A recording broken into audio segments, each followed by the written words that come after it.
Montana Territory, August 1883. The wind swept dry and hot across the open land as the wagon jolted down the rutted road toward Marrow Creek, a town barely clinging to the edge of the Yellowstone River. Viora Mae Mallory sat stiff-backed on the bench, her hands gripping the reins and her jaw set tight. Her two children, Lily and Levi, sat behind her in silence, eyes wide, dust on their cheeks and hurt carried deep in their bones. She had left everything behind 3 days ago: her late husband's broken homestead, the neighbors who whispered, and the cold silence of a house that had not held laughter in years. The laughter had come again, but not kindly. "You? Wanting to love again?" One woman in town had scoffed when Viora had dared admit she might like to meet someone new. What man wants a widow with 2 mouths to feed and nothing but sorrow behind her eyes? Viora had not responded. She had only hitched the wagon, packed their things, and gone. She did not know what she was heading toward, only what she was leaving behind. The town of Marrow Creek came into view as the sun began its fall across the tall grass. It was not much: 2 streets, a general store, a livery, and a saloon with crooked shutters, but it was far enough away that no one knew her name here.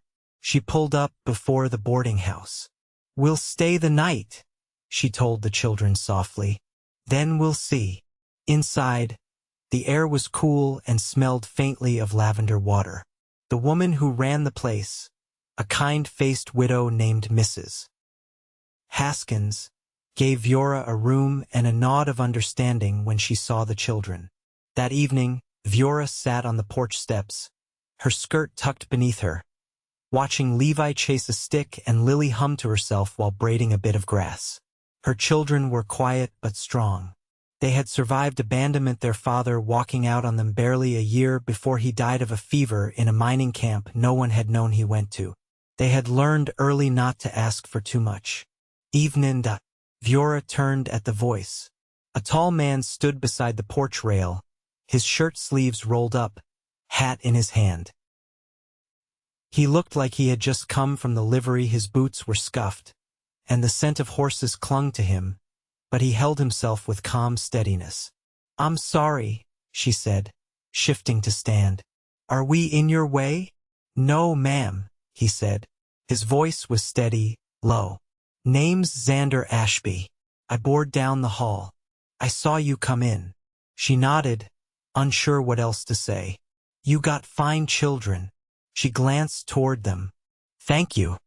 He stepped lightly up onto the porch, then sat down a few feet away, not crowding her. "You new to Marrow? Just got in. Looking to settle?" She hesitated. "Maybe. I have sewing skills. Honest work. I just need a place to start again." He studied her for a moment, eyes serious but not unkind. "Folks here can be wary of new faces, but they're not cruel, and they know what it's like to start over." She gave a faint nod, unsure why she felt tears press behind her eyes. "You got anyone to help you?" "No," she said, and her voice came out rougher than she meant it to. "Just me and the children." He nodded slowly, then looked toward the growing dusk. "Well, if you ever need anything. I got a horse, strong back, and I am decent with fence posts. Just ask." She blinked, startled. "Why would you offer that? You don't even know me." He looked at her then, something steady in his gaze. "Because I know what it's like to be laughed at for wanting more than what life handed you. And because I see you." She did not know what to say to that. No one had said anything like it to her in years. The next day, she found work mending shirts at the general store. Xander came by twice, once to leave Lily a carved wooden bird he had whittled, and once to offer Levi a ride on his horse, Jasper. He did not linger, did not press. Just smiled once and said, "You are doing good here." By the end of the week, he had fixed the boarding house gate and helped Levi build a small kite. He never pushed, never asked for anything, but he showed up quiet and steady, like the land itself. One evening, as the sun fell behind the hills, Viora found herself walking down to the riverbank. Xander was already there, sitting with his boots off and his feet in the water. She hesitated, then joined him. "You always come here?" she asked. "Most evenings," he said. "It's quiet." "Lets me think. What about? Whether I am making the right life for myself. Whether I am meant to keep drifting or settle down." She looked down at her hands. "I used to dream of a quiet life. Not rich, just kind, steady. I thought I had it once, but it wasn't real." He was quiet for a long moment. Then he said, "You deserve that kind of life, and whoever made you think otherwise was a fool." She turned her head, surprised. He looked at her then, real and warm and honest. "You were laughed at for wanting to love again. I think that is brave. And I think you are exactly who I need." Her heart stuttered, breath caught in her throat. "You do not even know me. I know enough. I see how you care for your children. I see how you do not complain, even when you are carrying too much. And I see the way you look at them, like they are your whole world." He paused. "I want to be part of that world, if you will let me." She felt the tears fall, hot and fast. Not from sadness, from something else. Xander reached out, not touching her, just holding his hand out between them. It took her a long moment, but she laid her hand in his. And for the first time in years, Viora felt like she had stepped out of the dark. By mid-September, the cottonwoods along the river had begun to yellow, their leaves curling at the edges like pages turned too many times. Viora had started taking in more mending, and she worked by the front window of the boarding house, where the light lasted longest. Lily spent mornings at the church school, and Levi had taken to trailing after Xander whenever he could, bringing back stories of saddle repairs and barn cats with half-missing ears. One quiet afternoon, Viora stood outside the mercantile, waiting to collect cloth and thread she'd ordered. Across the street, Xander leaned against the hitching post outside the blacksmith's. He had a bandage wrapped around his hand. She crossed the road without thinking. "What happened?" "Caught my palm fixing the bridle straps," he said. "Wasn't paying attention. You should have gone to the doctor." "I did," he said. "He poured whiskey on it and told me to stop being careless." She glanced at the wrap. "Come by later. I'll change the dressing proper." He looked at her with a faint frown. "You don't have to." "I want to." He nodded once, then added, "You and the children come to church last Sunday?" "I took them to the late service," she said. "Didn't stay after." "You should. There's a harvest supper next week. Folks bring stews, pies. Sit long enough to talk." "I wouldn't know what to say." He shifted, brushing dust from his sleeve. "You don't have to say anything. Just being there matters." That evening, she laid fresh linen over his palm, her fingers steady and sure. Levi sat on the floor carving a scrap of wood, and Lily watched from the corner, braiding a strip of calico into her hair. Xander didn't flinch as she worked. "You always do for yourself?" he asked. "There wasn't anyone else." He studied her face. "You don't let things rest easy, do you?" "I can't afford to." He smiled faintly. "I respect that." She tied off the bandage and sat back, brushing her hands on her apron. "You should keep it dry for a few days." "I'll mind that." She rose to gather the cloth, but he caught her wrist gently, not pulling, just grounding her. "You don't need to keep proving yourself, Viora. I'm not trying to. You carry everything like it might break if you stop holding it." She looked down at his hand still wrapped around her wrist, calloused and warm. "It might." He let go slowly. "Not if someone else helps carry it." She didn't answer, but she didn't walk away either. Later that week, Mrs. Haskins asked if Viora could help prepare pies for the harvest supper. Viora hesitated, but Lily's hopeful look swayed her. That Saturday, she stood in the churchyard beside a long table, sleeves rolled up, hands dusted with flour. Xander arrived leading Jasper, who carried baskets of apples. He handed one to Levi before lifting Lily up to reach the highest boughs of the tree behind the chapel. Viora watched from the shade, her arms folded loosely. Mrs. Haskins nudged her with an elbow. "He's been alone a long while," the older woman said. "Lost his brother in the war. Drifted cattle trails after that. Only settled here last spring." Viora said nothing, just followed Xander's easy laugh as Lily handed him a crabapple. After the supper, as dusk folded into the hills, Viora walked back with her children, Xander beside them. The children ran ahead, chasing fireflies. He spoke low. "You looked peaceful today. I didn't expect to. Maybe peace looks different than you thought." She glanced at him. "What does it look like for you?" He considered. "A warm house at night. Someone to listen when I speak. Hands I trust on my back." She walked a few more steps in silence. "Do you want to come by tomorrow?" she asked. "We could make stew. The children like when you tell stories." "I'd like that."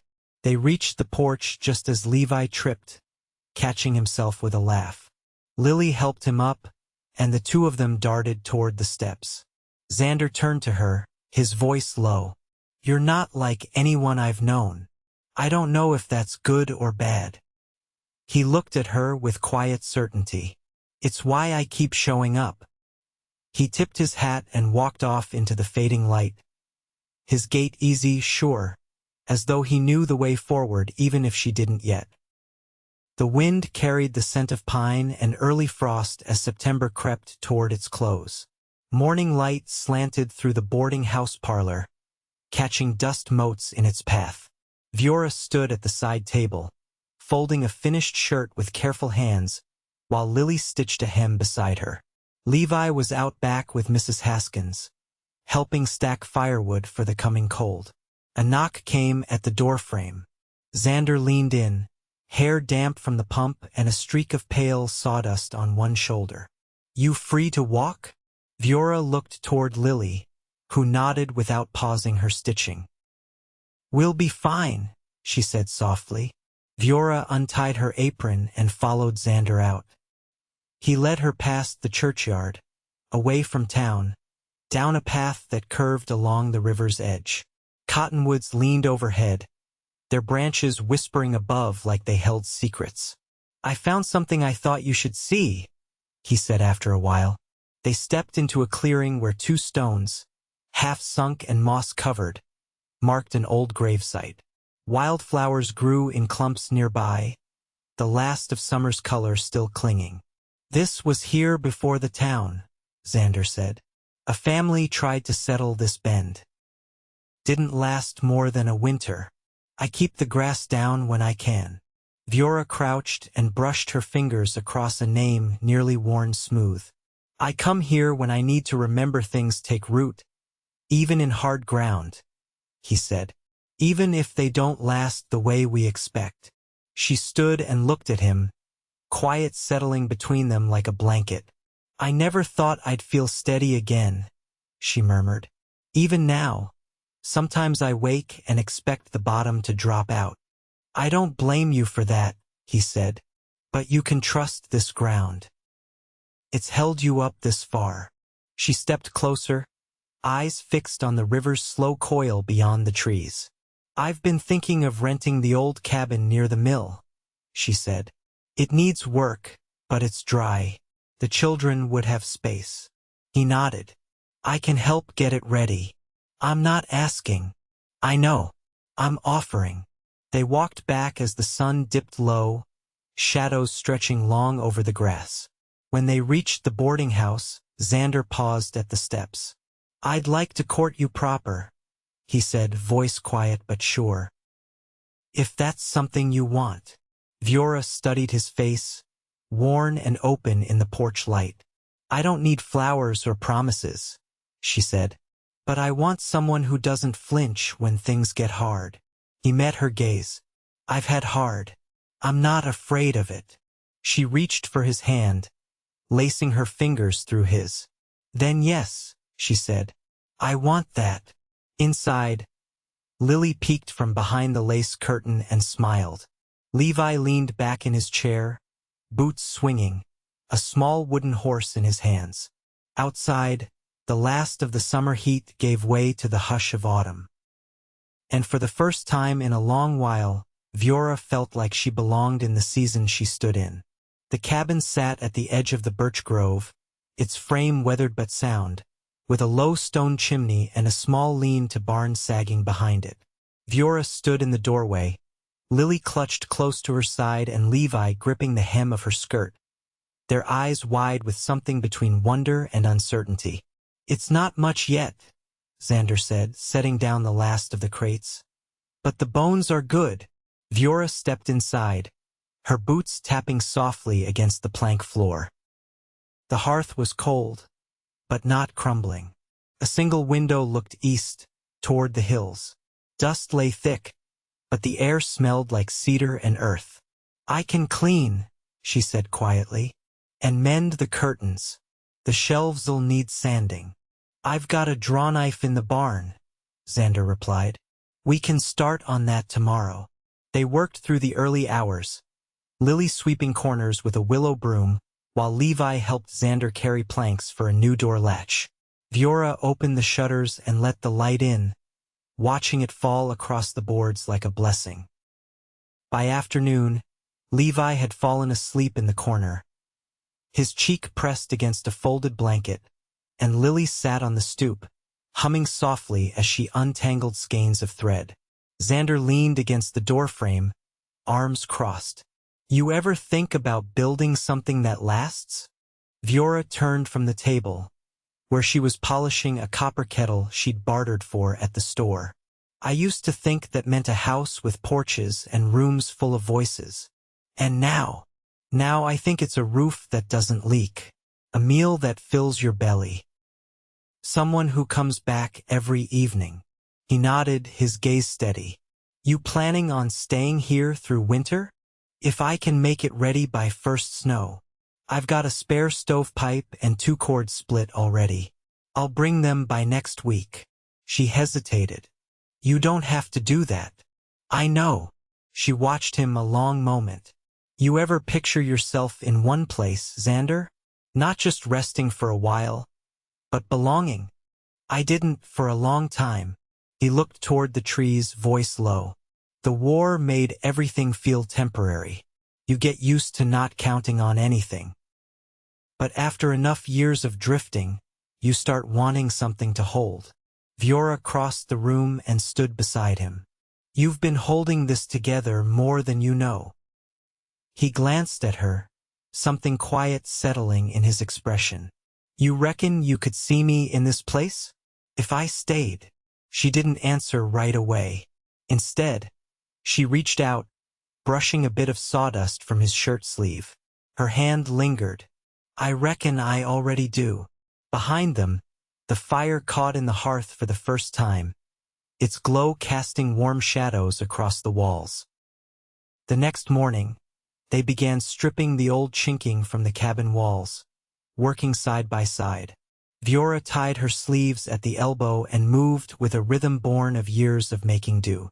Xander matched her pace, not speaking much, just handing tools when she reached for them and steadying the ladder when she climbed. At one point, as she leaned down to sweep debris into a bucket, he said, "I keep thinking about what you said, about wanting a kind life." She looked up, brows lifted. "I didn't laugh," he said, "when you said you wanted love again. I never would have." "I know. I think I was waiting to hear someone say it out loud, that it's not foolish to want something gentle, even after everything." "It's not foolish," she said. "It's brave." He reached for her hand, rough fingertips brushing the inside of her palm. She let him hold it. "I want to build that with you," he said. "Not just the roof and the floors. All of it." The wind outside rustled the birch leaves, and somewhere beyond the grove, a hawk cried out. "I think we already started," she whispered, and she was right. The walls still needed patching, the barn sagged, and the nights were growing colder, but the cabin no longer felt empty. It felt like the beginning of something meant to last. By mid-October, frost edged the grass each morning, and the birch leaves had fallen in a golden hush across the clearing. Smoke curled steady from the chimney now, and the cabin had begun to feel like a home not just to Viora and her children, but to Xander, who had taken to arriving before first light and staying until the fire burned low. That morning, Viora stood at the table rolling out dough while Lily washed the stoneware dishes in a basin beside the fire. Levi, bundled in his coat, sat on the floor carving a stick into something only he seemed to understand. Outside, the rhythmic knock of hammer on wood told her Xander was finishing the new shutters. She wiped her hands on her apron and stepped onto the porch. "You've got a crooked nail on the top right," she said, eyeing the board as he leaned back to check his work. "I know," he said. "I figured if I left one flaw, it'd match the rest of me." She leaned against the post, arms folded. "You're not flawed, Xander. Just weathered." He looked down from the ladder, brows raised. "That's supposed to be a kindness? It's supposed to be the truth." He climbed down, setting the hammer aside. "Truth is, I never thought I'd want to sleep under one roof with someone again. Not after all that drifting. But I've been thinking about waking up here. About staying." Viora didn't speak at first. She watched a pair of crows lift off from the far fence post and disappear into the trees. Then she turned to him. "Do you want to stay because it's easier than starting over somewhere else? Or because you see a life here, with us?" "I see a life," he said. "One with your laughter in it. With Levi tugging at my coat and Lily giving me her quiet nod when she trusts something. I see a day where this house isn't just yours. It's ours." She stepped closer, slow as always, until her hand brushed his chest. "Then stay," she said. "Not just for the winter. For good." He took her hand and pressed it to his chest. Over the place his heart beat slow and sure. "I will," he said. "If you'll have me." That evening, they knelt together on the cabin floor, flattening a scrap of paper where Viora had drawn up a list of what still needed doing before the snow came. Lily had gone to bed early, and Levi lay curled in the corner with a blanket and his half-finished carving. Xander pointed to the list. "We'll need to seal the barn roof before the first freeze." "I've got oilcloth from the mercantile," she said, "and a bit of resin left." He nodded. "I'll bring more nails tomorrow." Then he looked up at her, meeting her eyes in the soft firelight. "I want to marry you, Viora. Not someday. Soon. Before the frost sets in too deep." She didn't answer with words. She leaned forward and kissed him, slow and full, her hand pressed against the side of his face. When she pulled back, her eyes were wet. "You're the first man I've ever trusted to stay," she whispered. "I'm not going anywhere." They married under the bare birch trees that stood like quiet witnesses. Mrs. Haskins brought a small cake sweetened with molasses, and the preacher's wife gave Lily and Levi new wool scarves she'd knit herself. After the vows, Levi handed Xander the carving he'd been working on for days, a carving of a man on horseback, one hand reaching down to lift someone else up. The wind carried the scent of snow that day, but the warmth between them held steady. That night, after the children had gone to sleep in the loft, Viora and Xander sat by the hearth, their hands intertwined, the silence between them no longer heavy but full. He traced the back of her knuckles with his thumb. "I never thought I'd find this kind of love," he said. "You didn't find it," she replied. "You built it one piece at a time." He leaned his forehead to hers. "So did you." In the months that followed, the snow came thick and slow, blanketing the land in quiet. The cabin held firm, the shutters tight, the hearth warm. Xander taught Levi how to set rabbit traps without wasting bait, and Lily took to singing while folding linens, her voice soft but sure. Viora's mending took root in town. Folks began bringing her not just shirts, but stories, small kindnesses, hand-me-downs for the children. And each night, when the fires burned low, she found Xander beside her, steady and silent. His presence a balm against every ache she'd carried for too long. Spring came slow and shy, with crocuses pushing up through the melt. On the first warm day, Viora stood at the edge of the grove, her hand resting lightly on the curve of her belly, where new life stirred. Xander came up behind her, wrapping his arms around her waist, his chin resting on her shoulder. "You ready for another?" he asked, voice thick with wonder. She leaned into him, smiling. "I was ready the minute I knew it was you."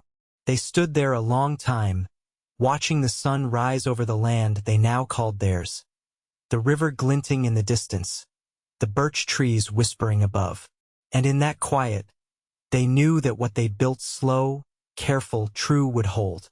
Through storms and seasons, through sorrow and joy, it would hold, because they held each other, always.